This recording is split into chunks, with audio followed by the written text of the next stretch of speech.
নমস্কার, কেমন আছেন সবাই? আবার একটা ছোট্ট মিনি ব্লগে আপনাদের স্বাগত। তো কালকে তো আমি শাড়ি আর ব্লাউজ তার সাথে কি পরবো ম্যাচিং ব্লাউজ তো দেখিয়েইছি। আজকে এই পুজোর পারপাসে ব্লাউজ দোকানে গিয়ে বেশ কয়েকটা ব্লাউজ কিনেছিলাম। তো সবগুলোই তোমাদের সাথে একটু শেয়ার করে নিই। তো এই ব্লাউজটা তো আমি একটা শাড়ির সাথে পরবো বলে নিয়েছি।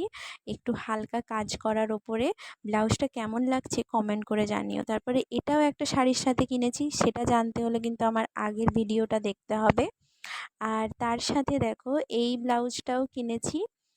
এটা একদম সুতির ব্লাউজ, খুব সুন্দর, ডিজাইনটাও খুব সুন্দর, এই সাদা ব্লাউজটাও খুব সুন্দর, সমস্ত শাড়ির সাথে যাবে। তার সাথে একটা প্লেন লাল ব্লাউজ কিনেছি। আর এই যে শাড়ি, এই ব্লাউজটা এটা আমার শাশুড়ি মায়ের জন্য কিনেছি, তো শাড়ির সাথে পরার জন্য। আর এটাও আমার মা নিয়েছে, লালের ওপরে পুরোটা কাজ করা। তো ব্লাউজগুলো কেমন লাগলো কমেন্ট করে জানাও।